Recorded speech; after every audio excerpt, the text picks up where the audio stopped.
eventually here. And along the way, I just kind of dropped my whole creative activities.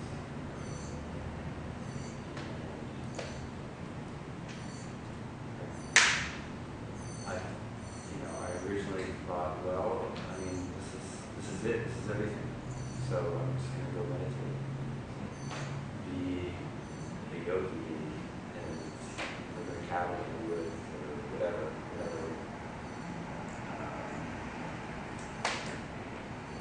whatever path it was that I was on at the time.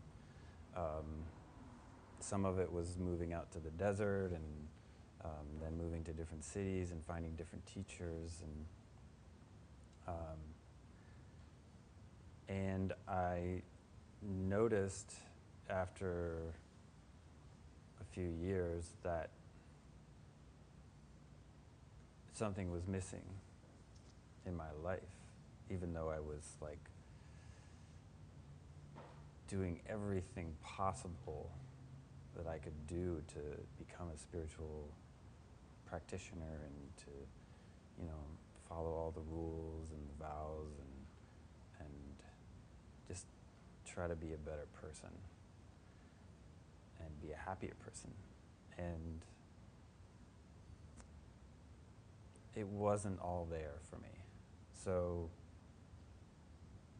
I started to look around and see if there was a spiritual path that was Buddhism, because I loved pretty much everything about the traditions that I had studied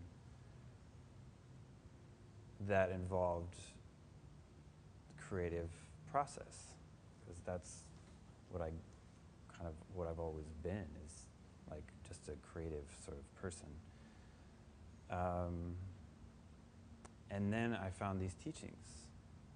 Like one day I just ran into the right person, and suddenly I'm studying the great teachings of Chogyam Trungpa Rinpoche. I started on the East Coast and Baltimore, then I went up to Vermont, then I went to studied a little bit in Tucson and then in California. The great thing is they're all over the place, and fortunately for those of you who are interested, the sort of Shambhala Art International capital is in Los Angeles. So, and I studied here for a little bit, and it turned out that this was the thing that I was searching for. It was everything all in one big package. Like, Trungpa Rinpoche so do you guys know who this man was? Should I talk about him? Okay, so so he came over, he escaped Tibet in like the late 50s, I think. Studied in England at Oxford, then eventually made his way to New York, and then from there went up to Vermont to start a retreat center and a study center. And he was friends with Suzuki Roshi, from who founded the San Francisco Center in the late 60s, I believe, mid-60s, something like that. And they became friends, and he started to incorporate these aspects of Zen into the traditions of Tibetan Buddhism that he came from, which are the Kagyu and Nyingma traditions of Tibetan Buddhism. So he made his own thing, and which is now called Shambhala, and there's Shambhala centers all over the world. And he befriended Allen Ginsberg, who was at the height of his, or probably maybe a little bit past the height of his poetic sort of fame. I guess maybe probably in the middle of it. And they together founded Naropa University in Boulder, Colorado. And then he started teaching Dharma art, and with these elements of Zen Buddhism that were the arts practices that they called a do, like kendo or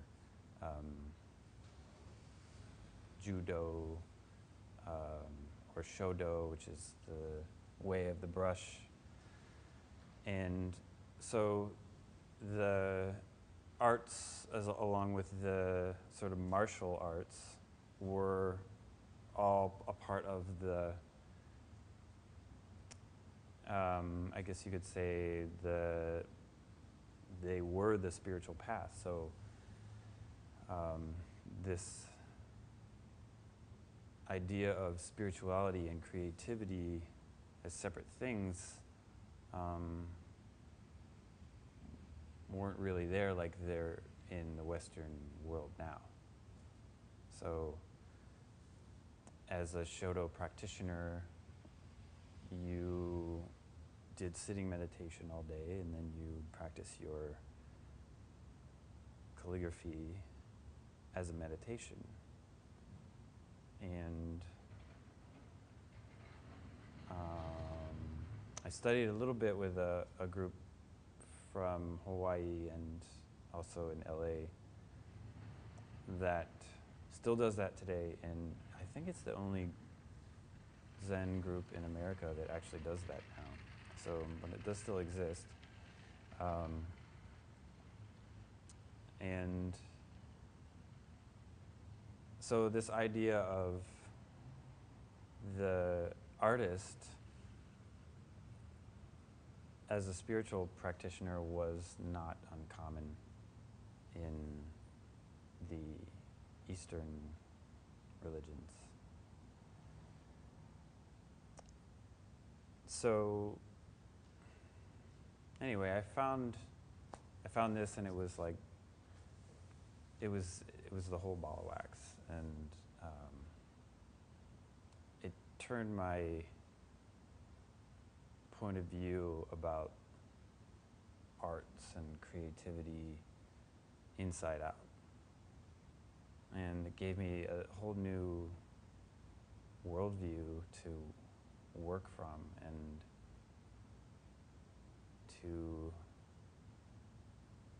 it gave me like a jumping off point and a very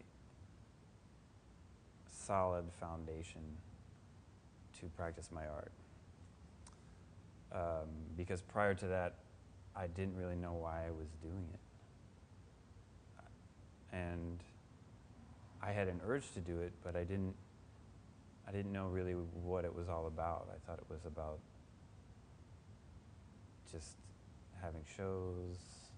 You know, I was a musician also, so I was playing music and having shows, and then I was painting and having shows, and work and work and work, and then have a show, and then take it down,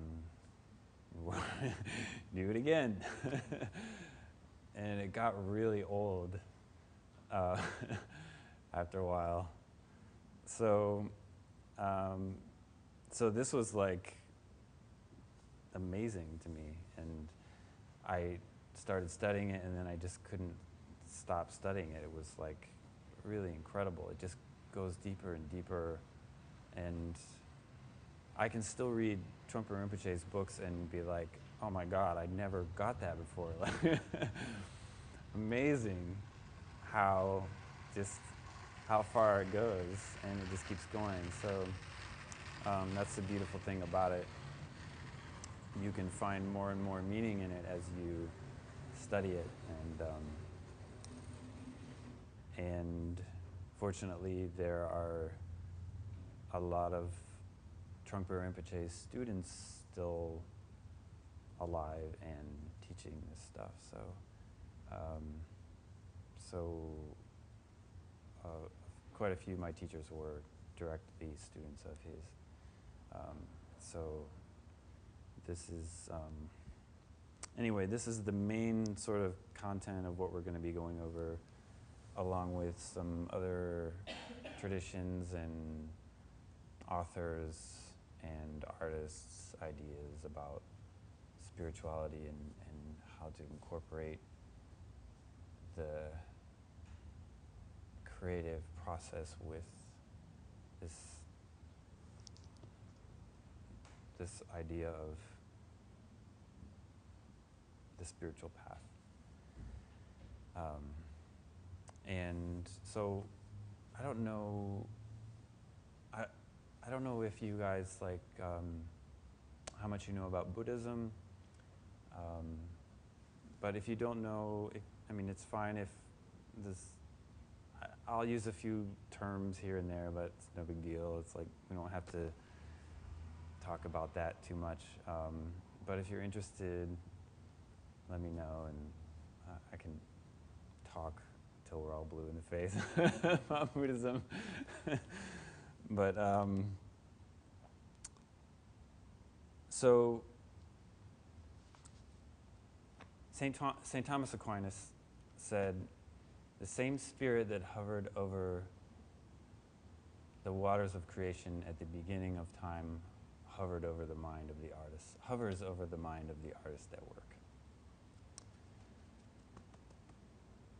Now, I don't really know what that means, but it sounds really good. And it reminded me of this image. But I think what he was getting at is that there is this divine element or aspect to creativity. And if you take the word creativity, it has the word creation in it. And so when we're being creative, we're creating, right? We're making things or acting things out, or we're like making, or dancing or playing music. That's all creating. And because we're here at the Mahasukha Center, we should really discuss what creation what creation is in terms of Buddhism. So I thought it would be appropriate to go over the laws of karma, because that's really what creation is. I mean, in the realm of Buddhist theory, anyway, is cause and effect. So the 4 laws of karma, it's a very basic idea about how karma works. The results are similar to the cause, so like causes like. So you do an act and you get a like result from it. Karma expands. They say it doubles every 24 hours. So an act you do, or a speech, or even a thought will grow quite rapidly, and you could say become a habit, or become sort of what you experience a lot of. Then the third one, if you don't do a karma, you can't get that result. So if you didn't do it, you're not going to get it. And the last one, if you do an act of body, speech, or mind, then you will get that result, most definitely.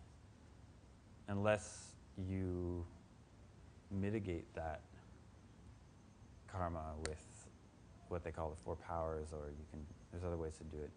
You can reduce it and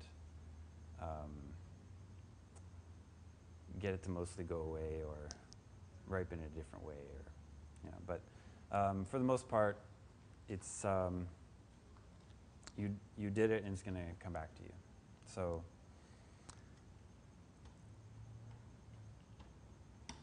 So then, if that's the case, if all we're experiencing is cause and effect all the time, and everything is constantly like, what I'm seeing is an effect of an earlier cause, then do I have control in the moment?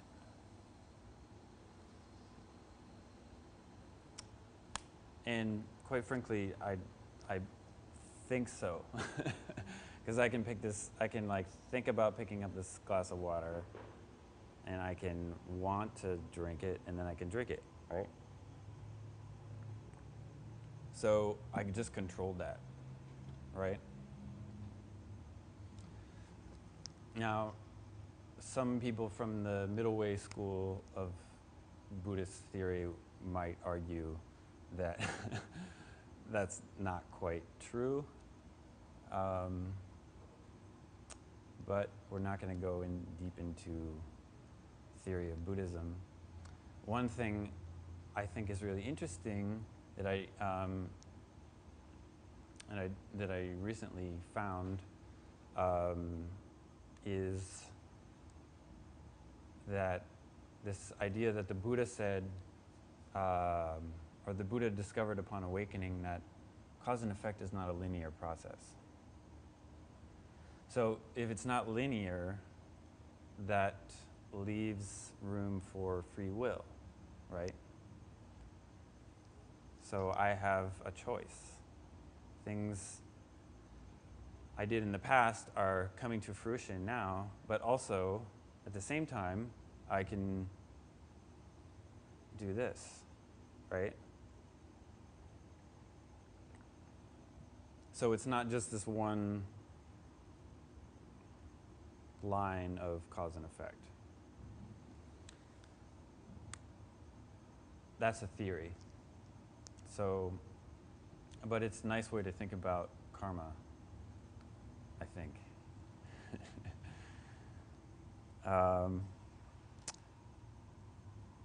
So then I want to ask the question, is it possible to not create?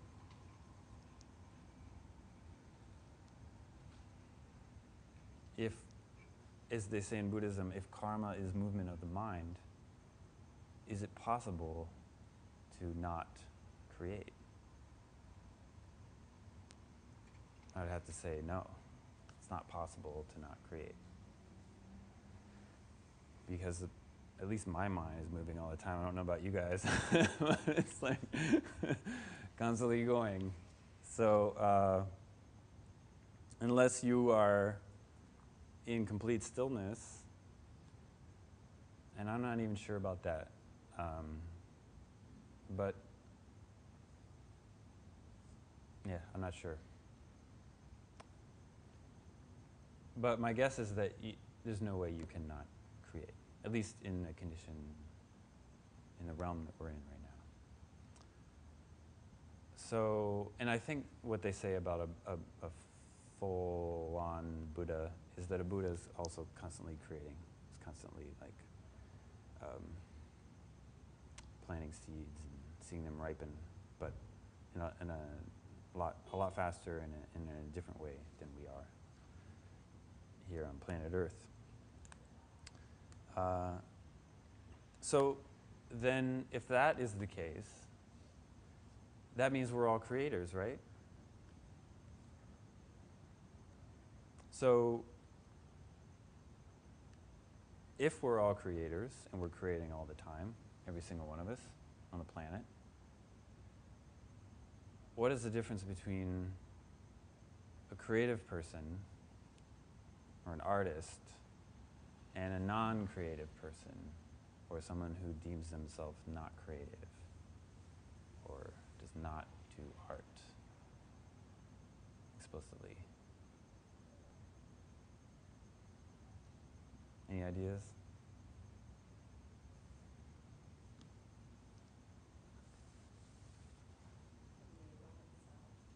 What's that? The label itself. The label. And the choice to identify that creation as art or not as art. Right. Yeah. I think that's good. Let's write down a list.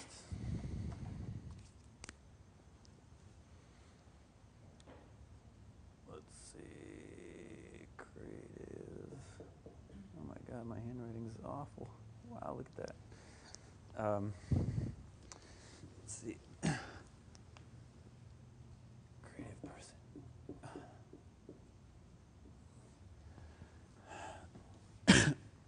All right, so you said label, right? And what else did you say? The willingness to, Yeah, the choice to, I think it's the choice to label your creation. the choice to label your, okay, yourself as an artist or Yeah, creative or to person. label what you're creating as art. Oh, okay, right, okay. So, taking on that role and deciding that what you create is quote unquote art. Anybody else? Desire, okay. And how so? You as a person find feeling that desire can be for someone else, counting numbers and being on a computer or being an architect, like that feeling of desire is exciting for them. Your Mm-hmm. feeling of desire is equally exciting when you think of being creative and using your mind in creative. Okay, so it's desire for creativity or creation in a certain way. Okay, so we'll say desire for the creative act. Does that work? Okay. So, anyone else? I was just thinking intention, their intention, because I could see people sitting around a business conference table, and being really creative about what they're building together, and they have an intention to do that. Mm-hmm. And an artist has an intention to create a work of art. But someone who's just thinking thoughts or, walking down the street in a certain way isn't necessarily intending to be creative. Okay. Okay. All right.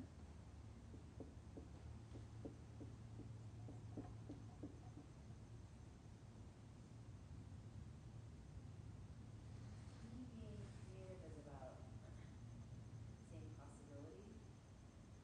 Okay. To not be creative is to not see potential. Okay. To be a creative person is to see potential. To see potential or possibility.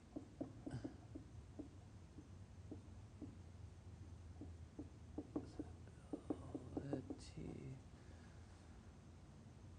All right, I like it. Anyone else? What's that?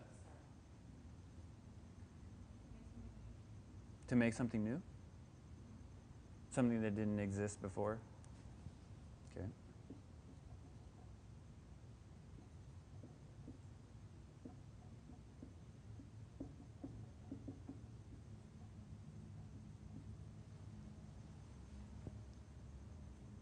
Anyone else? I was just, it's kind of similar when you see the potential of possibility. I was just thinking, when you're a creative person, there's some kind of outcome that can share just because it's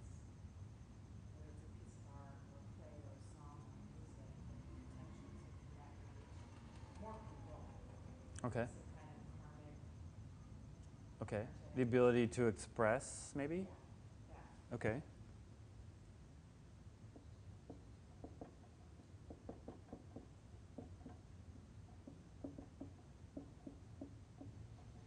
Okay. More? Anything? And also maybe to tackle some things that are not very tangible or not easy to speak in. I think that is an aspect of a creative person that it moves in a sphere of things that are not directly tangible. Not tangible. Yes. Okay. I think that is what a non-creative person would feel uncomfortable in this like uncertain, this. What about a mathematician? Would they be working in intangibles or tangibles?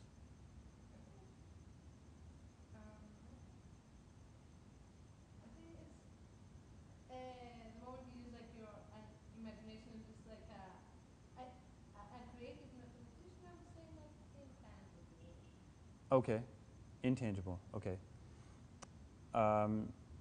So people who work with intangibles like abstractions almost, like intangibles like who work with ideas like writers, that kind of thing. I think so. Things that are not actually like physically here, but more like speaking and people that work with ideas and that kind of thing. Yeah, I guess that they're comfortable and also in this sphere of existence, in this intangible Okay. situation. Okay. That's Comfortable what in intangible situations. Yeah. Got it. Okay.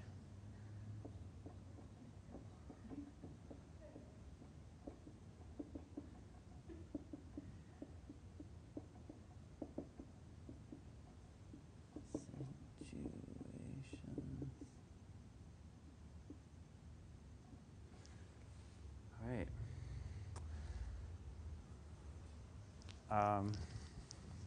Yeah, I think those are all really good.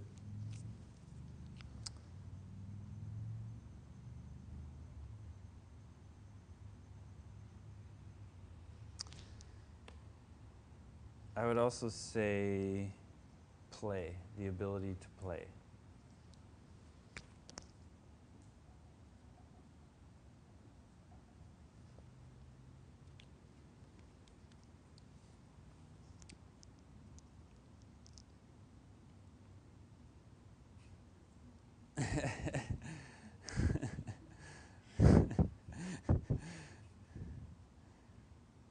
And this idea of fearlessness, of like riding on the roller coaster, and you're like, yes, let's do it, we're doing it.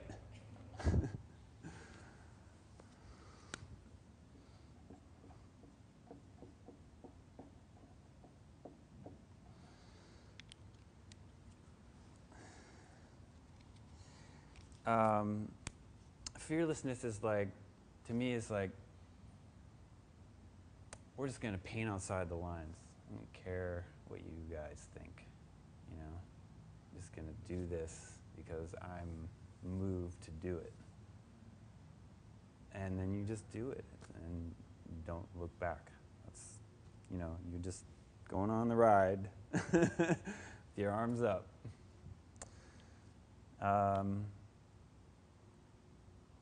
Oh, yes. We'll come back to that. Passion, which is already, is that up there? Oh, desire. Let's just put passion there. So I think passion is a big one.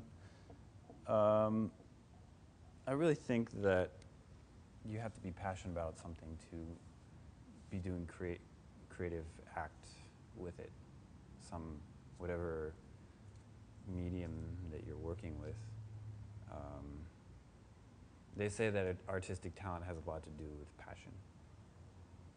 You can be born with it, but if you're passionate about something, you're going to do it. You're going to learn how to do it, and you're going to master your medium, and you're going to be creative with it. So, and then just the passion for the act of creativity itself, the act of creation. So I think that's a big one.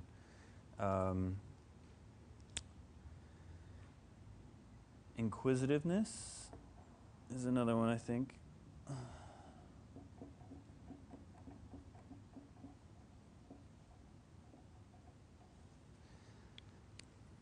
You really have to be willing to ask questions and be in that sort of state of question mark all the time when you're creating, because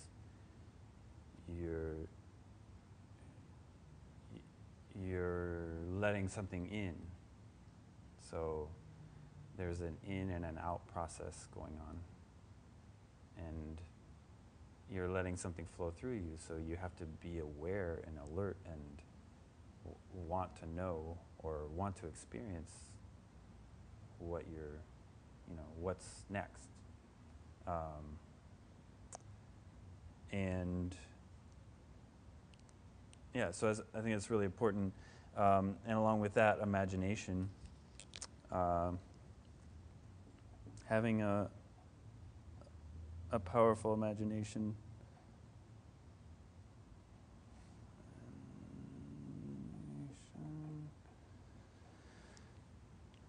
is very useful for someone who is involved in doing artistic acts.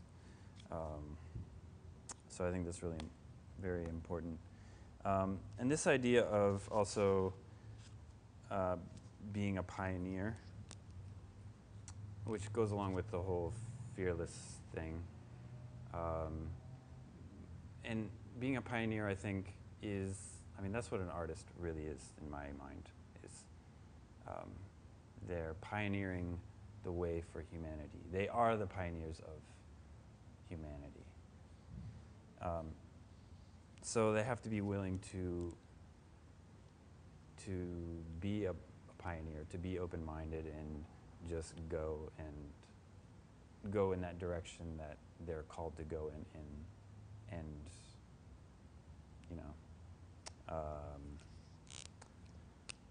hook up the horse and buggy and head for the hills. So pioneer.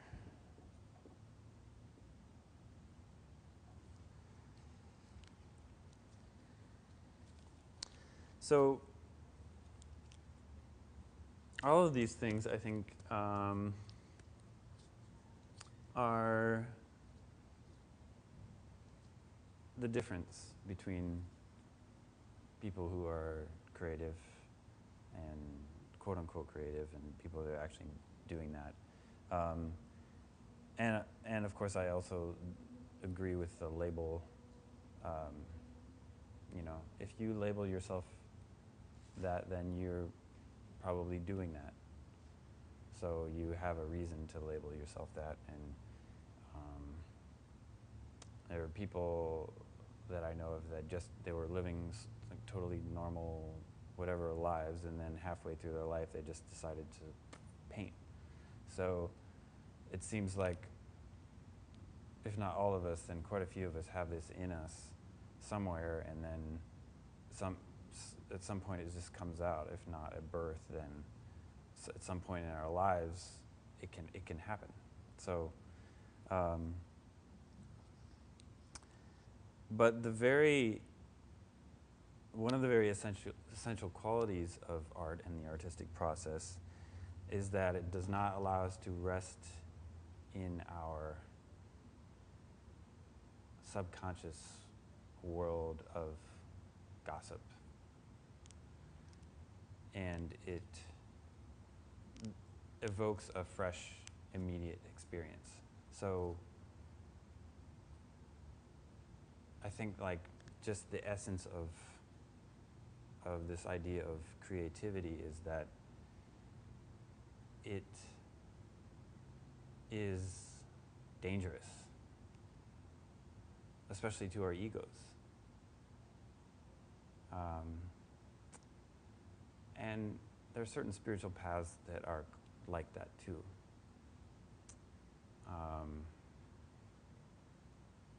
And I think Buddhism is probably one of those. It's not a safe path to go on for your ego or for your small mindedness. So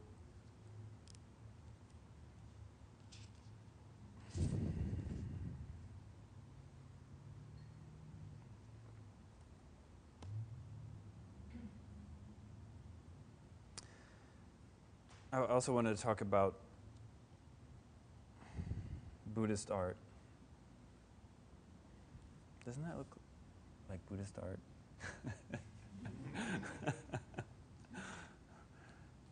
It's kind of like tag art meets Cy Twombly or something. I really like it. Here's some more Buddhist art. I don't know if it's Buddhist, but I like to say that because it's kind of it brings out the Buddha in me, brings out my Buddha nature when I look at it.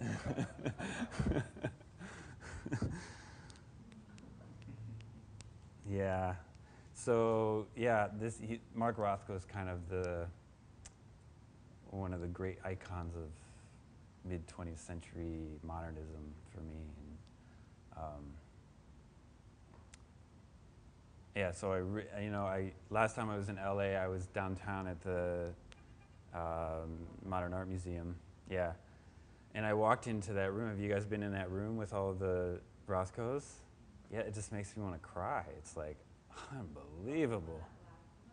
Yeah? Yeah, it's like, and you can be there alone. Oh yeah? Wow.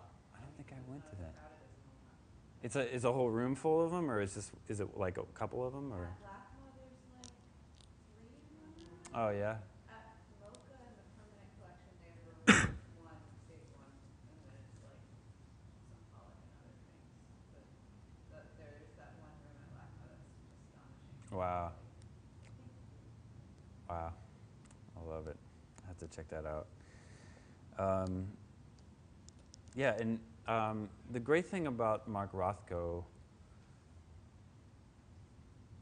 and what we're going to be studying is that tomorrow, actually we'll go into this, is that it's all just feeling. It's like, I walk in front of a Mark Rothko painting and I don't think at all. There's no thoughts. It's just like total emotion. And I was recently reading something about him that said that that's what he was about. He was like, I want to just feel this while I'm painting and then have that come out. And, so whatever is in that painting that is triggering something in me there was something similar going on with him. And so basically the magic is in that painting, but it's not magical until it's perceived, right? So, but it's this kind of like this same mindset or same emotional quality that Mark Rothko was having while he was making this painting is what comes out of the painting, or what you're experiencing, whether it's coming from the painting or coming from you, when you're in front of it. It's very interesting, right? It's like, almost like a portal that... All right.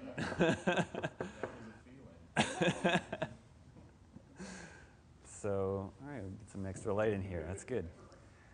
You can always use more light.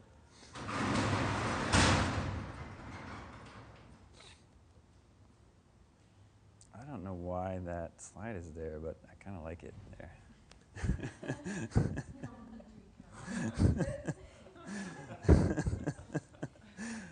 That might be a misplaced slide. Oh, yes, I know. Well, I wanted to, it's a little early, but we'll talk about it anyway. I wanted to talk about like this intention part. What is the difference in the intention of a like Buddhist artist and let's say this? No, well that's Buddhist too. I don't have any. Okay, here we go. Political art. So this idea of the Dharma artist, Dharma meaning truth, in the very basic sense, truth, your own truth. And so the difference in intention, let's go back to this one. So the purpose of the artist in, say, Buddhism, for instance, making these images, or the intention, is that they're doing it as a meditation. So it is the spiritual practice. And what comes out of that is a product that holds this intention in it, but also has a function to it. It has its function is to uplift and create something that is helpful for the practitioner. In this case, a Buddhist practitioner. So it's really different than what Western art has come to be in terms of the product of what we call art. The product in Western art might be to enlighten people, but a lot of times it's used. It's become a commodity, and it's become this like this fashionable thing, and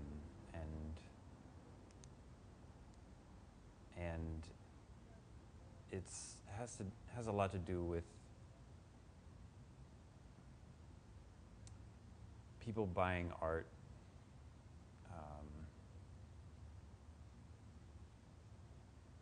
It's not. I mean, people buy art. Why do people buy art? A lot of people buy art to match the color of their couch, or they're inspired by a piece. It has some feeling to it.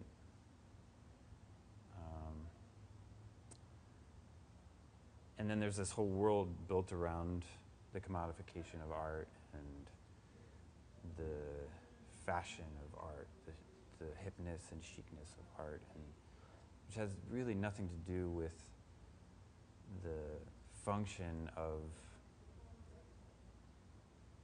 a lot of religious art, including Buddhist art.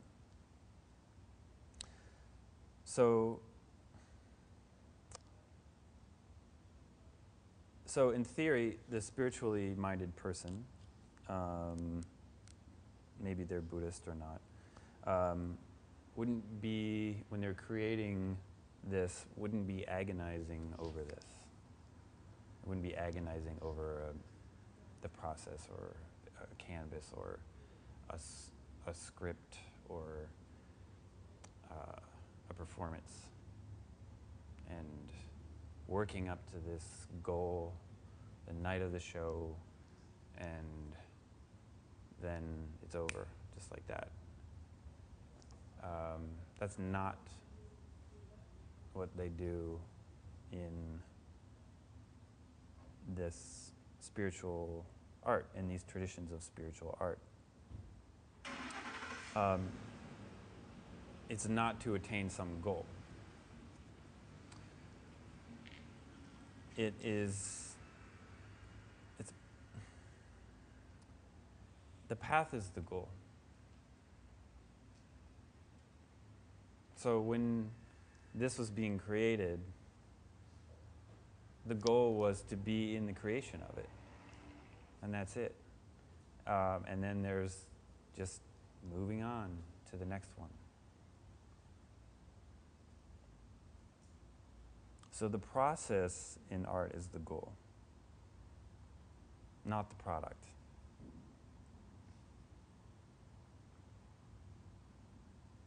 So they might be practicing having virtuous thoughts, or being compassionate, or just being in the flow of, of what is and what comes to them. Probably forgetting who they are, or who they thought they were, and just being in that moment.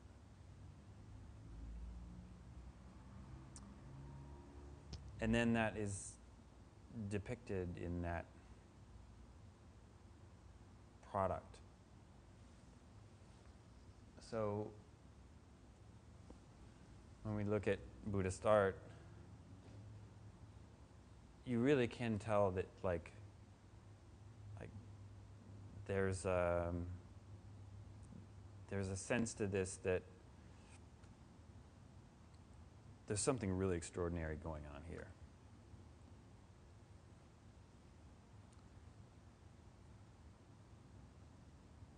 And when they paint these Tanka paintings, it really is a meditation. It's like so tiny, and they make them, it's like, what do you call it? It's like sacred geometry, the way everything is laid out in these sort of relational dimensions, these sort of like the mathematics of enlightenment or something like that. So it's kind of a science, and it's also like this very precise artistic process that you go through as you're making one of these. And it's like you're in a state of meditation. So I think that's, when I look at one of these Tankas, I'm just like,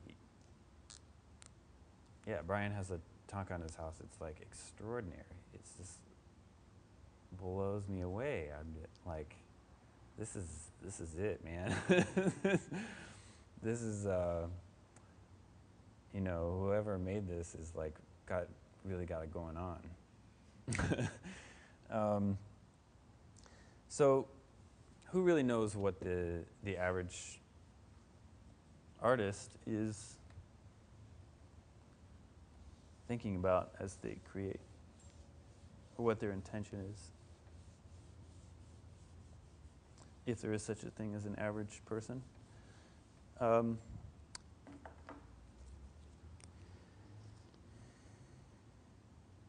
It could be like fame. I could be doing it for money. I could be doing it to upset their parents,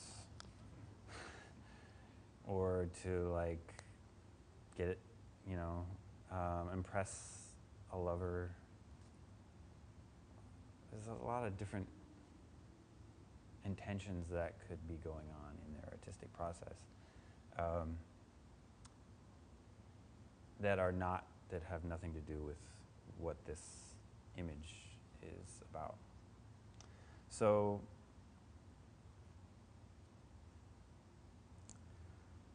and the focus might generally be on getting something back instead of giving something. And I think that's an important distinction to make. That when we're making art, we're not doing it for the attainment of a goal, but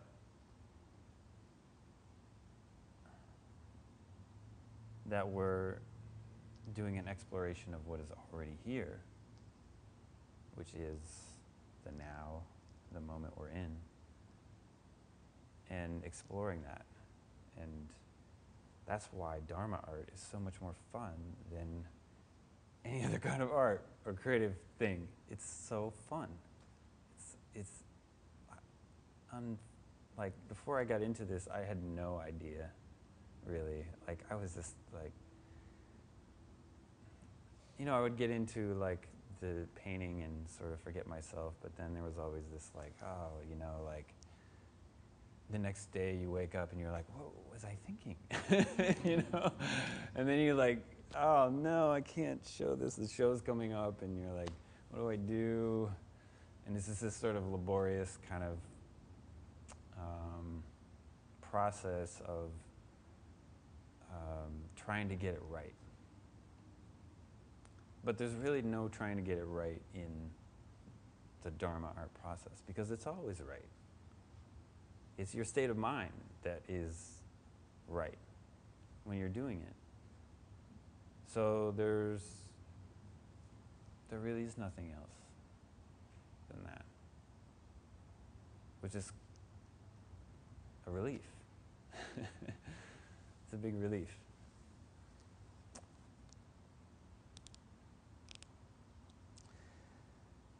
The identity and also the worldview is, I think, quite different.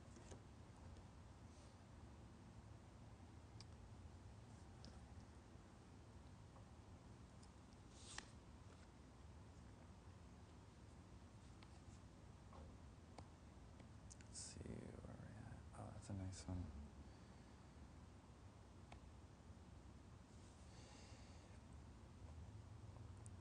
Let's go to this one. So the focus is really about the expanded self. It's the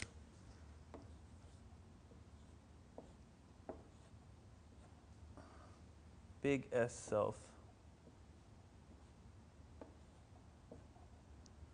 not the little s self. Big S self is sometimes they call it Atman or Atman, or like no self is like Anatman.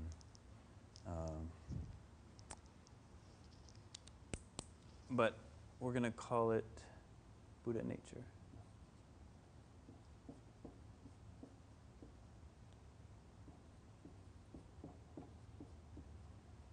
And we're going to call the small s self the ego.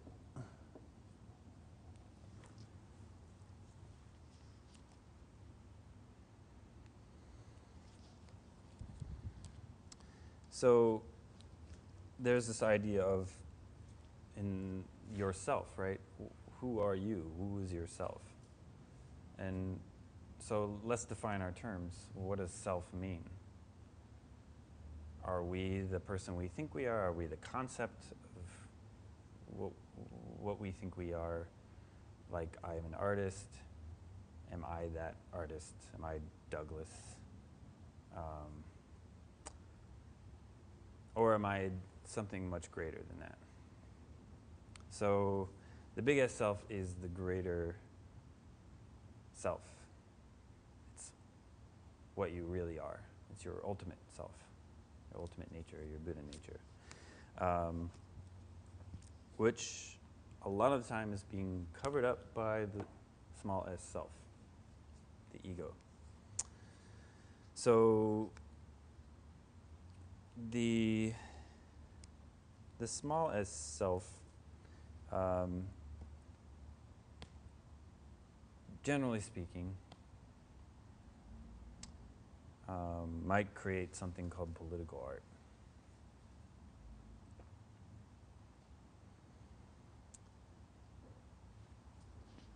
Now, inherent in the smallest self is that they're separate from the world, and the world is against them. They're being marginalized or they're being victimized by something.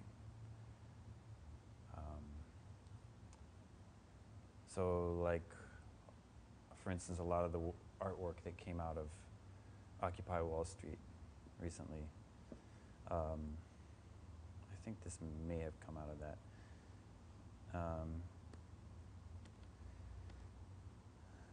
That definitely came out of it.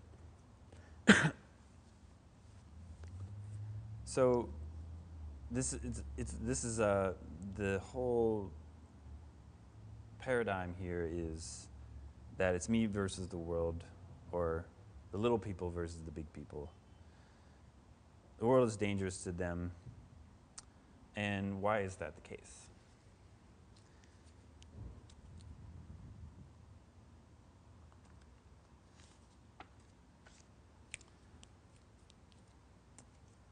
And I,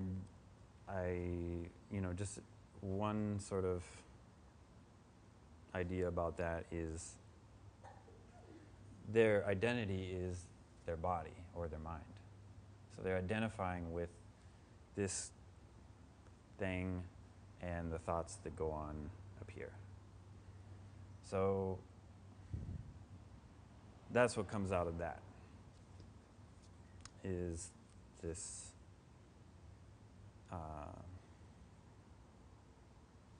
this idea that we have to, there's a war going on here, and we have to, ammo up and show these people the truth, about what's really going on. And that's basically what political art is.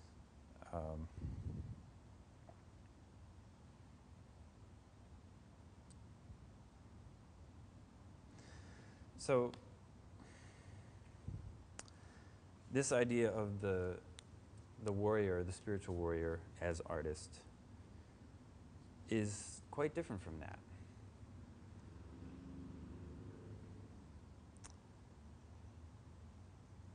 So this is a Banksy mural, I believe. I think it's a mural. I really like Banksy a lot. He's kind of like a renegade street artist out of London, maybe England or something like that. I think so. Does that sound right? Well, his identity is Oh, unknown. Okay. assumption is that Okay. he's Okay. All right. Thank you. Okay. So who knows what he is, but he's Banksy and he's awesome.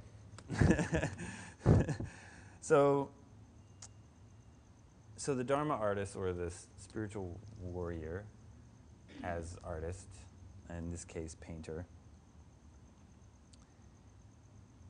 is acting from a totally different paradigm. And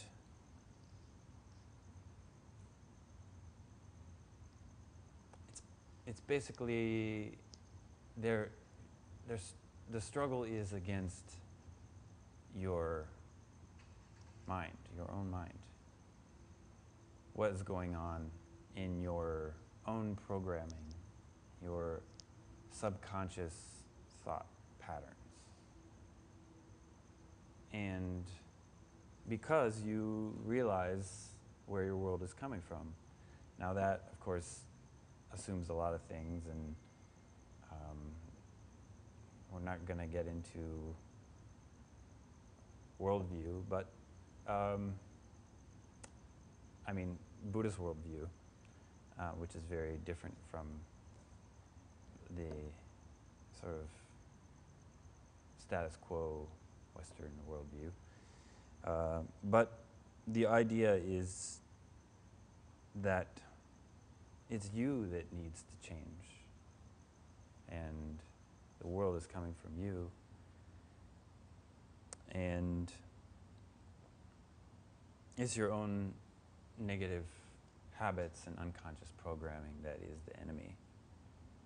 So this is what the spiritual warrior does. They ammo up with all these teachings, and then they go to war on their psyches. Or, that's a little bit aggressive sounding. It's not really like that. It's not like, sometimes it's like that actually. Sometimes it's like a war. but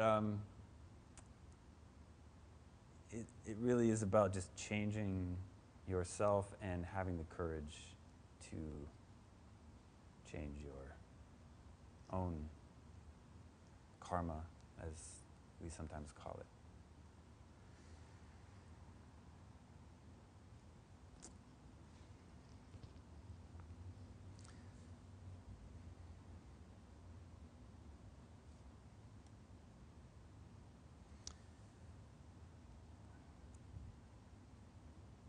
So the Dharma artist is involved in conscious creation. Dharma art is conscious creation. It's wisdom plus play. It's like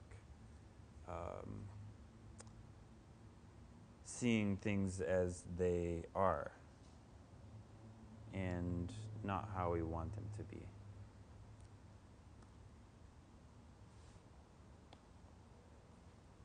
This is a picture of Chogyam Trungpa Rinpoche. Probably, I'm judging from his shirt and tie, the 70s. Looks like a 70s tie. Maybe late 70s.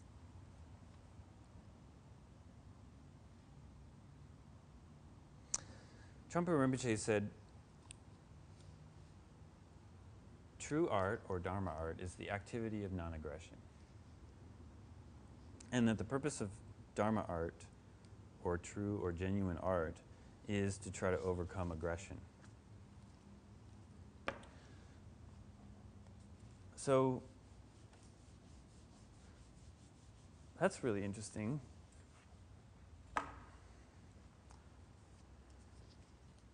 Does that mean we're like going to try to stop people from getting into bar brawls or like going off to war? I mean, what is aggression, really? What did he mean by aggression?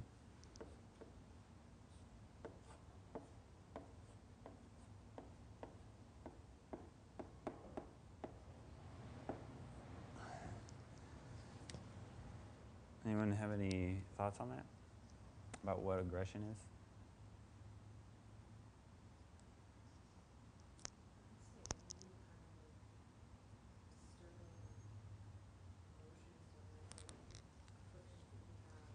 Uh-huh. Okay. Mental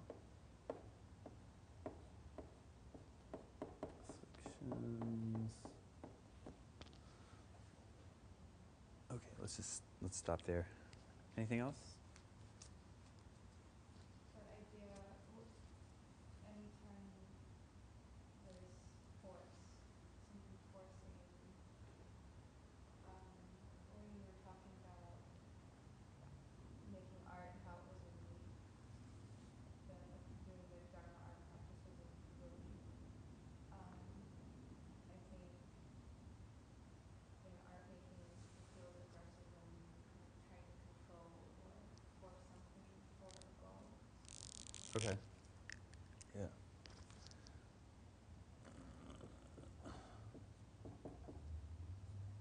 To force something.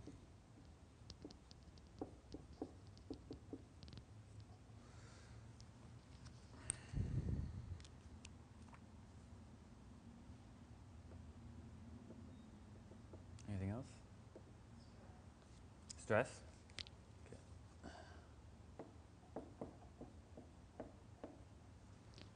I like that. When you're trying to change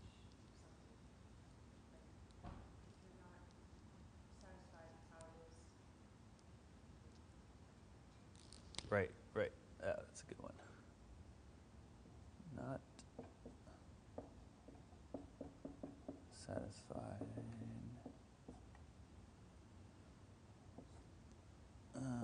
Trying to change.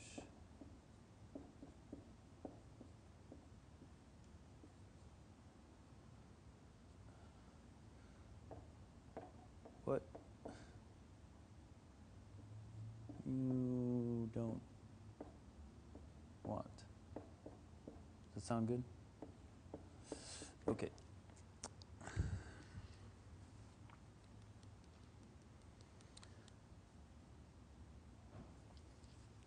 Also, I want to add a couple.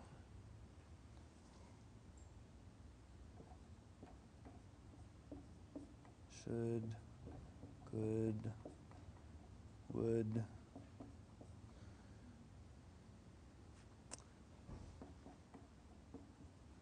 Impatience,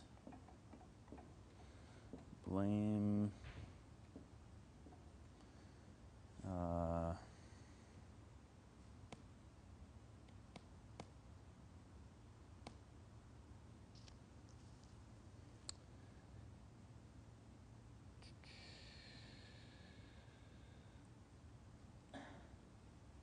presumptuousness. Oh, it's hard to write like that.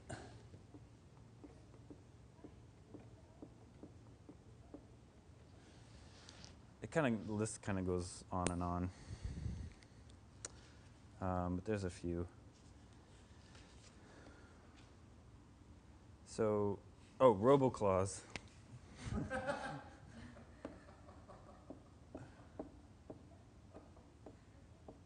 Clause, which is sort of the same as trying to change what you don't want in the moment, unsuccessfally.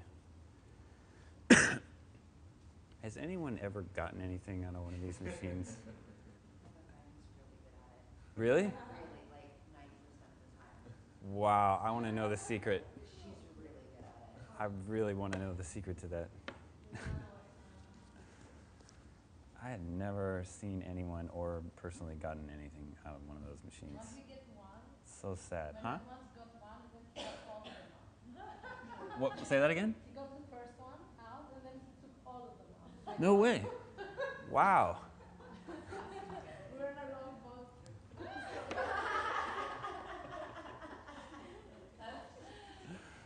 That's hilarious.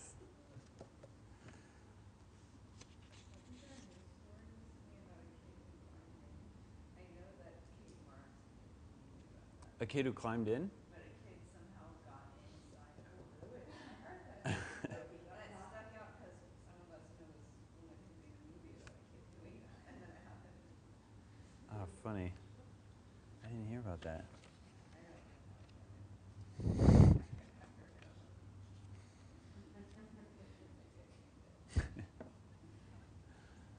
So, aggression is left brain tyranny. Left brain tyranny. Yes. It's your left brain going like this. Bastards. Now, I don't have anything against the left brain. It's fine. But we kind of, in this world we live in, we kind of have it's kind of distorted. We have sort of an imbalance, like left brain up here and then right brain kind of down here. So that's kind of the sort of culprit of the aggression, I think, is that there's too much of that, too much separation and whatever the left brain is in charge of, math. It's too much math, science. We've got to be more art. Bring out the art. I mean, like, how much art do we have in school? Like, I had one class all day long, and then all these other history, like, all these other left brain subjects, science, math, history, reading and writing, I guess, sort of, once you get the hang of it, it's right brain, but when you're learning it, it's like, still left brain. That's what I hear, which is incredible. I can't even believe it. It's like unbelievable. What is the world coming to? Unbelievable. So let's make more art classes. You guys make more art classes, please.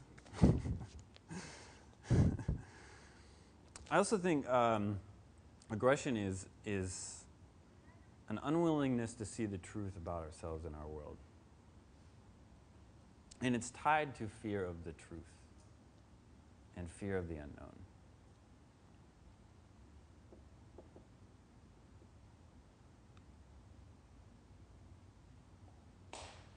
Now,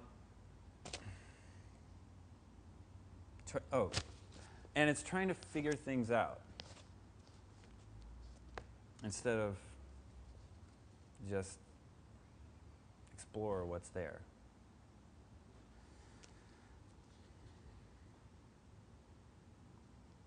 So, let's see. Dharma art it's not like that. It's the opposite of that. I think Trungpa Rinpoche said inquisitiveness is the opposite of aggression, which I really like that, inquisitiveness. It's just kind of like you're just open, you have that question mark. Which I think is really essential for overcoming aggression. So Dharma art is the creation of something in a playful way, but also in a conscious, accepting way. You cannot be completely conscious and awake and have a peaceful mind and also be irritated or have ill intent. Impossible, according to the teachings on Buddhism. And I have yet to, I agree, personally. I'll give an example. Okay, so right now, let's everyone get angry. Like, just remember something that someone did to you recently, and everyone has one, right? So just get angry right now. Just think about what they did to you, or what that animal or thing or car door or like slammed at your fingers or whatever, like whatever it was. Think about that and just get angry.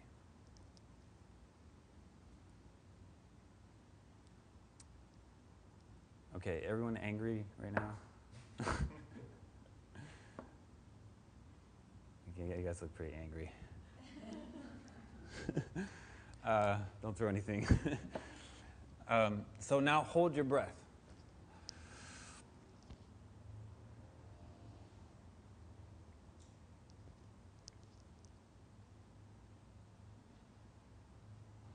Keep going. As long as you can.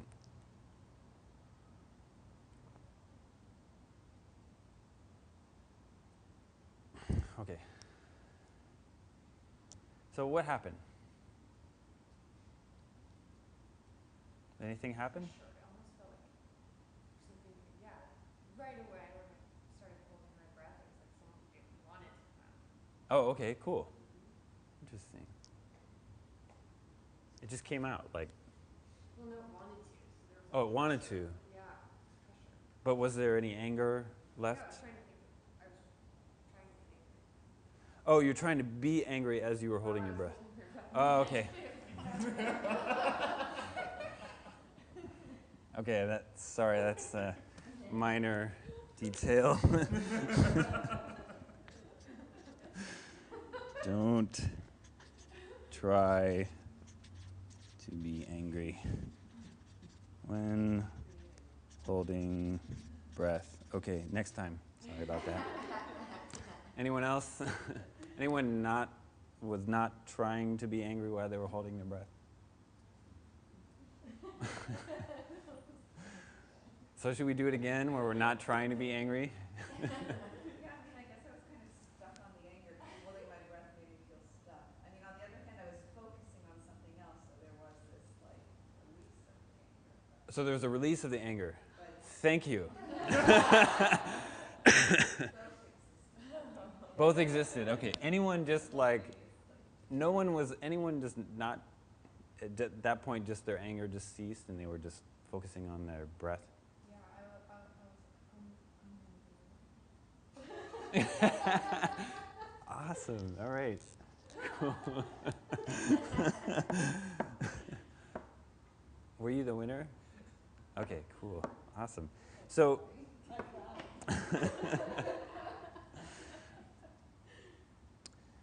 well, the basic idea of this, whether it worked or not, is that, when you hold your breath, you suddenly realize, like, oh my God, I have a body, and if I keep holding my breath, something major is gonna happen. So I have to. Now I'm focusing my attention on the body, and then there's no anger. Suddenly, you don't remember why you were angry. Anger just kind of, for me, that's how it works. So it's this. The idea is that you're connecting to your body, and automatically, when you connect to your body, you disconnect from your thoughts. And the reason you're angry is because of your thoughts, right? We had a thought, and then we got angry. So tomorrow we'll go deeper into how emotions form via the teachings of the Dharma. But that's the basic gist of it.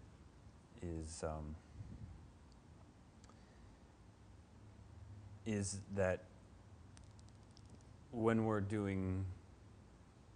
in the act of creation, we're using the body in some way. So we're connected to the body, and we're not really connected to our thoughts so much. And that has a big effect on our state of mind.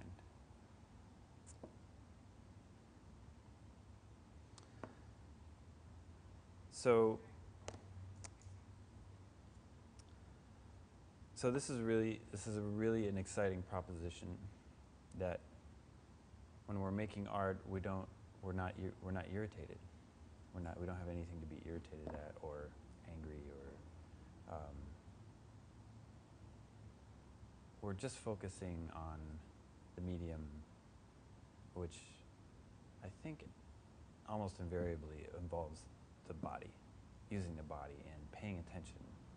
So there's an awareness especially in contemplative art making, and I think in most forms of art, most media of art, there is a very explicit attention to what the body is doing as we're grappling with the medium. And that's why we grapple with the medium, because we're trying to get our body to do something that it's not used to doing. And so automatically it's like you have an awareness of the body, and you're in this process of this physical act of creation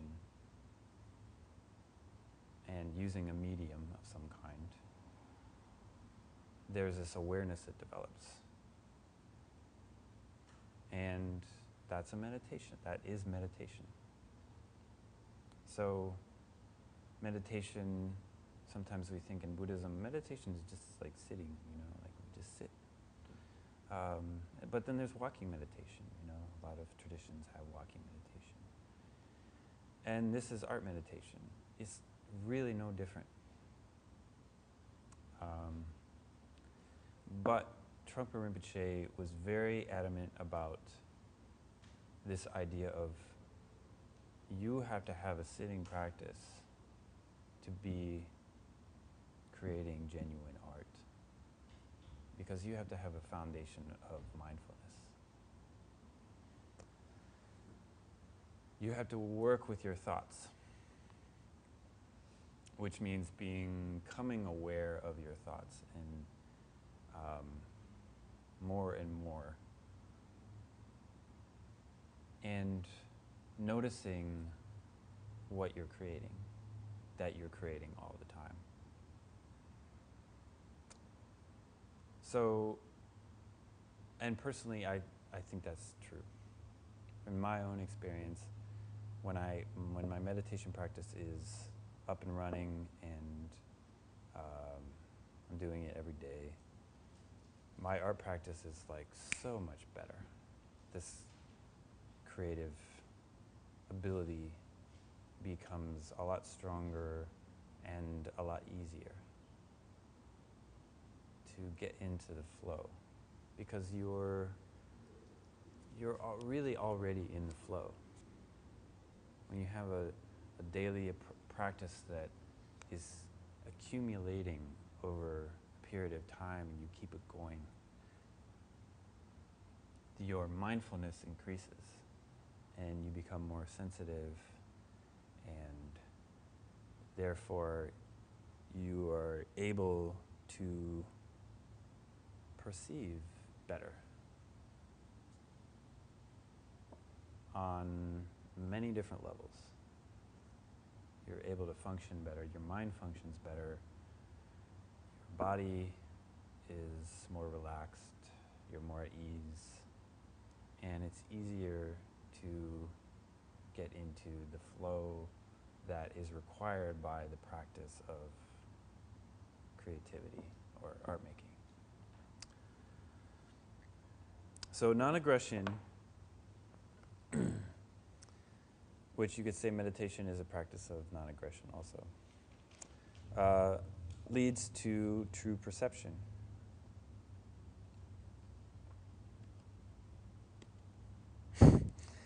I need to cue. I need to cue these things.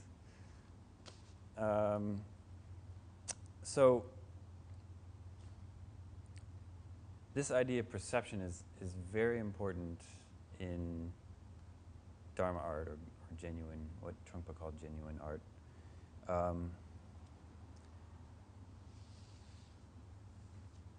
We have to learn to perceive truly. We have to learn to perceive reality as it is.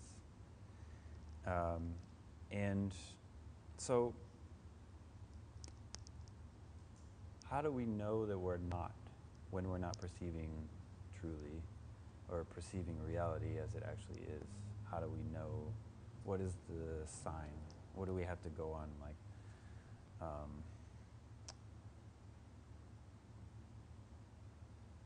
and really, I think the sort of red flag is we're unhappy, we're irritated.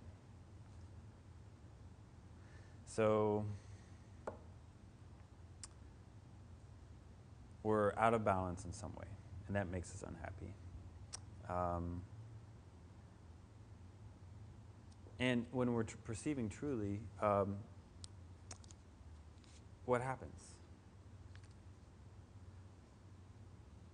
Our mind becomes calm, and everything kind of evens out, and it can be kind of blissful, and we're kind of in this flow. So why is that? Why is it that when we're perceiving the truth of things or reality, why is it that it feels good? Any ideas?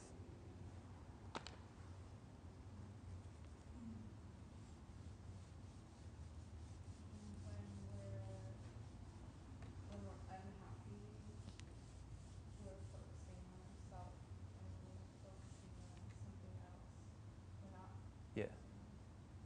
We're not focusing on ourselves. Okay.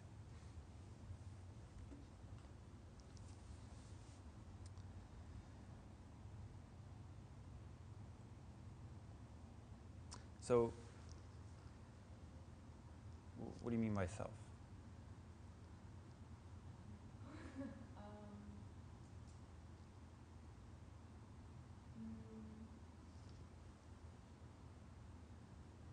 I mean, the Caitlin I identify with. Mm-hmm. So when I'm, if I'm doing a watercolor or some sort of creative activity, Mm-hmm. and my focus is completely on that task and not aware of myself in the same Caitlin, in the same way where Mm-hmm. when I'm sad or angry, I'm very aware of Caitlin and being angry. But when I take the focus onto another person, that Mm-hmm. awareness of that Caitlin isn't there. Right. Okay. Yeah. I mean, I would have to agree with you definitely.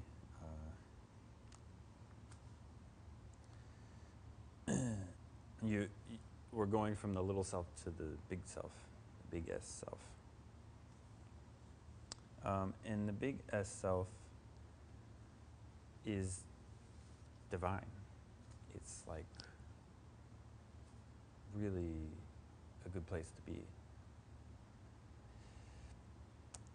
And that's sometimes what they refer to as our Buddha nature, is our big S self. Sometimes I notice that religious traditions, certain traditions of Buddhism they kind of hang this thing, your Buddha nature or, ultimate reality as something that's like almost unachievable in this lifetime. And I have a problem with that because, well, maybe in a certain sense that's true. That seeing emptiness directly, for instance, is quite a difficult task.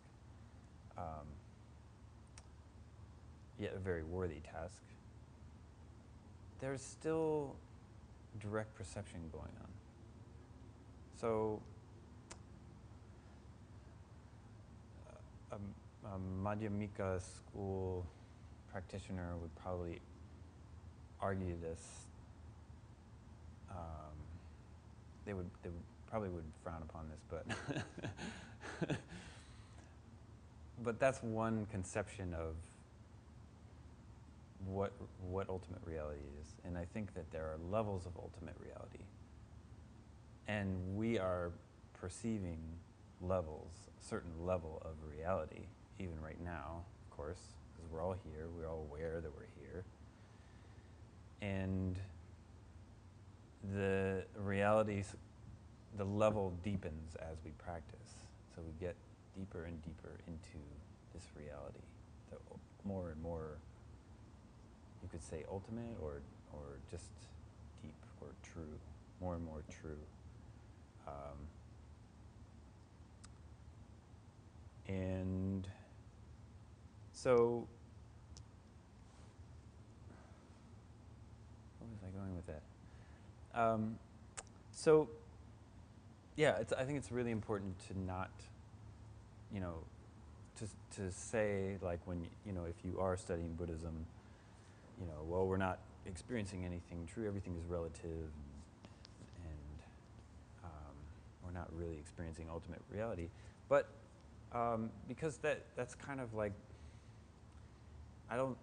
in a certain sense, I think it's not totally helpful. Because then it's just kind of like this, it's similar to like God is, in Christianity, God is up there in the sky somewhere, and I'm down here, and maybe when I die, I'll go to heaven, and that's it, like that idea of Christianity as this goal to be attained at some point in the future. And that is so anti-Dharma art. Because, as we said before, the path is the goal. So once we're on the path, we're on the path, and that's it. And then it just gets deeper and deeper, and we keep going. And this connection to the body, this felt sense of things gets deeper and deeper, and we get more and more into it. And that really is this discovering our true nature, our own bliss. And that is the path of the artist. And that is accomplishing true perception and grace in the moment. And that is the goal in the moment. Be in the moment and have a true perception. Be engaged with your body and be perceiving with your senses.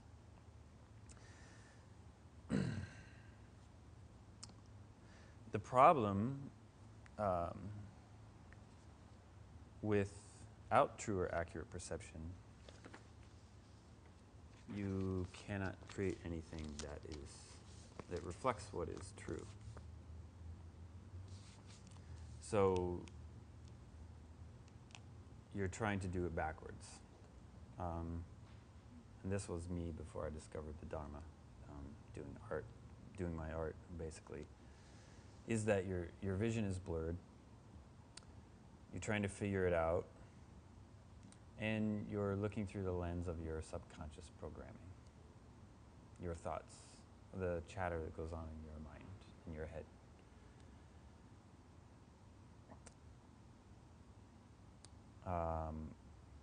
And you're looking via the little s self-identity and the left brain authoritarian dictator. Sakyamipam Rinpoche, who's the son of Chögyam Trungpa Rinpoche, said, "Without seeing things as they are, it is hard to create art. Our perceptions are obscured and our mind is not fresh. So making art becomes a troubled, futile process by which we're trying to create something based on concept." So step one in the Dharma art process is practicing clear perception. 25. Do you guys want to take a break? You want to do like 5 minutes or something? Okay, so let's take 5 minutes. Come back at 9:30. Awesome.